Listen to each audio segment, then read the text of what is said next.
우리가 이제 식사 후에 무기력하고 쉽게 피곤하면서 졸림이 쏟아져 가지고 이제 식사 후 오후 1시에서 2시에는 졸음으로 하루 중에 최악의 컨디션이 될 수도 있습니다.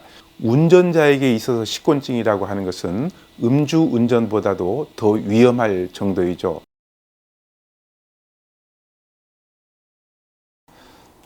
네, 안녕하세요. 이광현 한의사입니다. 오늘은 식사 후에 졸립고 나른함을 느끼는 식곤증에 대해서 알아보겠는데, 식곤증은 왜 생기고, 그리고 이제 식곤증이라고 하는 것은 우리가 노화의 증거라고 하는데요.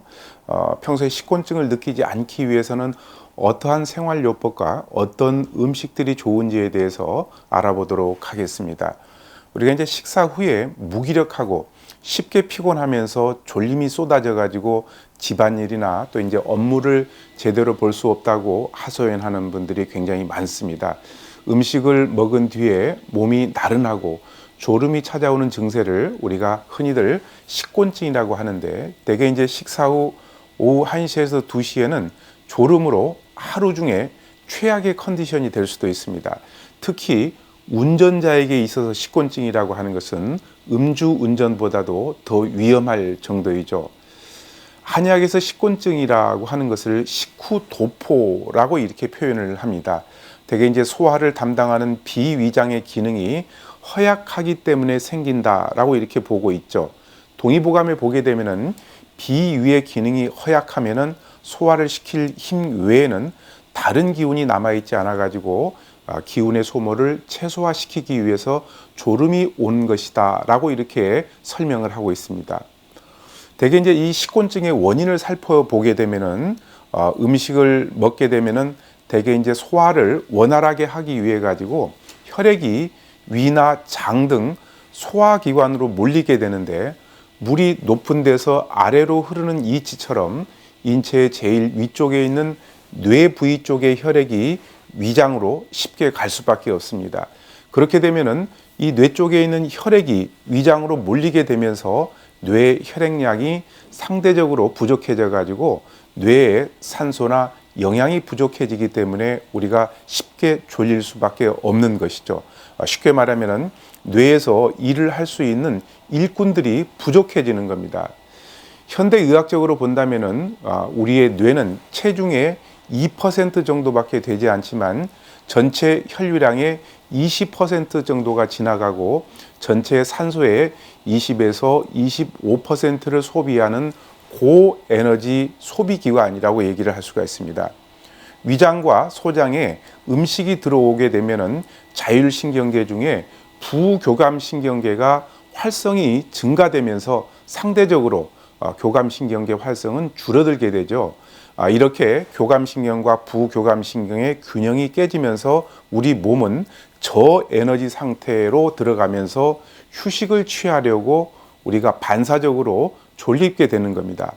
만약에 더 많은 음식을 먹게 되면은 먹을수록 부교감계가 활성화되면서 더 졸릴 수밖에 없는 겁니다.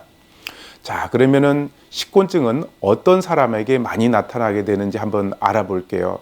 만일에 과식하지 않고 잠을 충분히 잤는데도 불구하고 식사 후에 졸림이 온다면은 우리 몸의 노화가 시작됐다라는 것을 의심해 볼 필요가 있습니다. 우리 몸이 나이가 들어가고 힘이 떨어지게 되면은 가장 먼저 식후 소화력이 떨어지기 때문에 식곤증도 노화의 일종이라고 얘기를 할 수가 있는 것이죠. 평소에 규칙적으로 일정한 양을 식사하는 사람이라면은 대개 이제 식곤증은 보통 60세 이후에 나타나지만 신체 활동량이 적고 과식하는 사람들은 일찍부터 식곤증이 나타나는 경우가 많고, 또 수면이 부족한 수험생이나 과로하는 직장인들도 식곤증으로 고생하는 사람들이 의외로 많습니다. 대개 이제 이 식곤증은 체질과 관련이 있을 수가 있습니다. 대개 마른 체질인 소민 같은 경우에는 평소에 소화기가 약하기 때문에 선천적으로 식곤증이나 또 소화 문제가 발생될 수 있는 경우가 많죠. 반대로 이제 체격이 좋은 태음인 같은 경우에는 소화력은 왕성하지만 과식을 자주 하는 편이기 때문에 과식으로 인해서 식곤증이 발생할 수 있고, 또 인체에 상체가 발달된 소양인 같은 경우에는 식사를 너무 빨리 하거나 폭식하는 경향이 있어서 식곤증이 나타날 경우가 있습니다. 이 식곤증은 우리가 먹는 음식과도 아주 밀접한 관련이 있습니다. 밥이나 국수, 떡 같은 탄수화물이 풍부한 음식을 많이 먹게 되면 혈당도 올라가고 우리 뇌에서 세로토닌 분비량이 증가하면서 감각이 둔해지고 온 몸이 나른해지면서 잘 졸립습니다. 반대로 생선이나 콩, 두부 등 단백질이 많이 들어있는 음식과 나물, 현미처럼 섬유질이 풍부한 음식 같은 경우에는 혈당의 상승에 크게 영향을 미치지 않고 세로토닌의 양이 감소해 가지고 식곤증에 도움이 될 수가 있습니다. 캠브리지 대학 연구팀이 학술지 뉴런에서 밝힌 것을 보게 되면은 이 적정한 단백질 섭취가 식곤증과 비만 예방에 도움이 되고 초콜릿 같은 단 음식 같은 경우에는 식곤증을 불러올 수 있다라고 이렇게 논문을 발표를 한 적이 있습니다. 평소에 식곤증이 심하다면은 고탄수화물 식품 외에도 트립토판이 많이 들어있는 음식들을 적게 먹는 것이 좋습니다. 이 트립토판이 우리 몸속에 들어오게 되면 세로토닌으로 바뀌는데 이 세로토닌은 졸리는 주 원인이기 때문에 그렇습니다. 대개 이제 트립토판이 많이 들어있는 음식으로는 우리가 흔히들 먹는 계란이나 연어, 치즈, 해바라기 씨, 아몬드, 바나나, 우유, 시금치 이런 곳에 많이 들어 있습니다. 일단은 식곤증을 이겨내는 생활요법으로는 제일 먼저 과식을 하지 않아야 됩니다.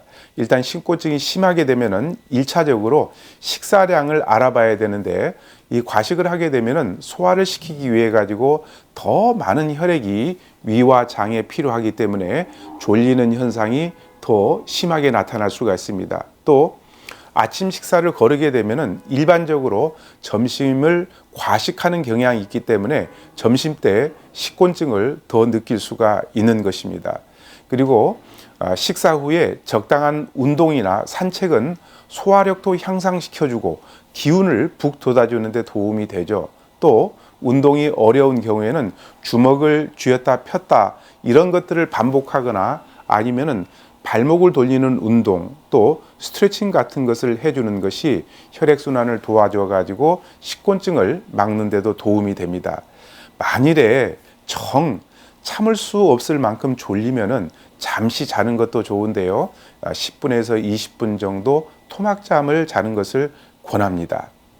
자, 우리가 식곤증에 도움이 되는 아로마 요법도 있을 수가 있는데요. 식곤증을 이겨내는 데 도움이 될 수 있는 박하, 그러니까 페퍼민트를 차로 마시거나 아니면은 향기를 맡을 수 있도록 손수건에 이 페퍼민트 한두 방울을 떨어뜨리고 난 다음에 그것을 냄새를 맡거나 아니면은 귀 뒤에 바르게 되면은 졸음을 퇴치할 수 있고 또 집중력을 높여주고 또 두통에도 효과가 있을 수가 있습니다. 그래서 이 식곤증이 있는 분들 같은 경우에는 페퍼민트 아로마 요법을 활용을 해보는 것도 좋겠고요. 그리고 이제 식곤증을 이기는 데 도움이 되는 음식을 권하라면은 저는 무, 사과, 귤을 권하고 싶습니다. 소화를 촉진시켜주는 대표적인 음식이 바로 무, 사과, 귤인데요. 무에는 디아스테제라는 소화 효소가 많이 들어있기 때문에 소화를 직접 돕고 사과와 귤은 위액 분비를 촉진시켜주는 기능이 있기 때문에 역시 소화를 도울 수가 있습니다. 식후에 무, 사과, 귤을 각각 먹어도 좋지만 이것을 이제 믹서기에 갈아가지고 무 반 토막, 사과 반 개, 귤 한 개를 믹서기에 넣고 잘 갈아서 그것을 마시면 좋겠습니다. 두 번째는 호두인데요. 호두는 이 식곤증을 없애는데 좋은 그 간식입니다. 호두에는 뇌세포의 30%를 차지하는 레시틴 성분이 풍부하기 때문에 집중력과 기억력 강화와 치매 예방에도 도움이 많이 됩니다. 알렉산더 대왕 같은 경우에는 호두를 무척 좋아해 가지고 전쟁 중에도 호두를 마차에 싣고 다녔다고 하고요. 청나라의 말기 서태후는 아름다운 피부를 유지하는 것으로도 유명했는데 그 비결이 즐겨 먹었던 호두라고 알려질 정도입니다. 생강도 식곤증이나 소화불량에 도움이 되는데요. 여러분들 뭐 생강은 따뜻한 성질을 가지고 있다라는 것을 잘 알고 있죠. 생강은 성질이 따뜻하기 때문에 몸이 찬 사람들 같은 경우에는 꾸준히 먹게 되면은 도움이 됩니다. 반면에 평소에 몸에 열이 많은 사람들 같은 경우에는 과다 복용을 하면은 당연히 안 좋겠습니다. 논해 보게 되면은 공자는 생강을 무척 좋아하셨고 또 음식에 해박한 지식을 가지고 있었던 소동파 역시 생강을 즐겨 드셨고 율곡 이이 선생님은 출세길로 떠나는 제자들에게 선물로 생강을 주었다고 합니다. 생강을 먹어보면 매운맛이 나는데 그 매운맛 자체가 진저롤 성분입니다. 이거 자체가 위해 운동을 활발하게 해주고 또 유액 분비를 촉진시켜주기 때문에 생강차를 꾸준하게 드시게 되면 식곤증에 도움이 되는 것이죠. 자, 네 번째는 매실인데요. 이 매실은 위장과 십이지장의 소화액 분비를 촉진하는 작용이 있기 때문에 식곤증을 개선해 주는 데 도움이 되죠. 매실에는 피로 회복에 효과가 있는 구연산과 비타민C가 풍부하기 때문에 우리가 평소에 만성 피로 증후군이 있는 분들 같은 경우에는 이 매실을 음료수처럼 꾸준하게 드시면 좋습니다. 자, 그다음에 이제 식곤증을 이겨낼 수 있는 지압법 그리고 그 혈자리에 대해서 말씀을 드리겠는데요. 식곤증에는 우리 몸에 기운이 들어오고 나가는 네 개의 관문인 사관을 지압을 하거나 아니면 침을 놓으면 도움이 되는데요. 이 사관은 우리가 식곤증뿐만 아니라 체기가 있다거나 아니면 소화가 잘 안 된다고 했을 때 우리 한방에서 많이 지압을 하는 혈자리죠. 합곡은 엄지와 두 번째 손가락을 붙였을 때 합쳐진 부위의 끝이고요. 태충은 엄지와 두 번째 발가락을 붙였을 때 합쳐진 부위에서 발등 쪽으로 3cm 정도 올라오면 그 부위가 태충입니다. 평소에 이 합곡과 태충을 지압하게 되면 위와 장의 운동이 굉장히 활발해져 가지고 소화도 촉진되고 식곤증도 예방할 수가 있습니다. 중환이라는 경혈이 배꼽 위에 5cm 되는 경혈인데요. 대개 이제 해부학적으로 보게 되면은 위장의 한 가운데에 있는 경혈이죠. 역시 위와 장의 운동을 활발하게 해줄 수 있는 경혈입니다. 그리고 네 번째는 태양이라는 경혈인데 우리가 쉽게 말해서 관자놀이라고 하죠. 머리로 가는 혈류량을 증가시켜주고 머리를 맑게 해주기 때문에 역시 식곤증에 도움이 됩니다. 머리가 맑지 않고 머리가 답답한 느낌이 있을 때 머리가 숨을 쉬게 하는 효과가 있죠.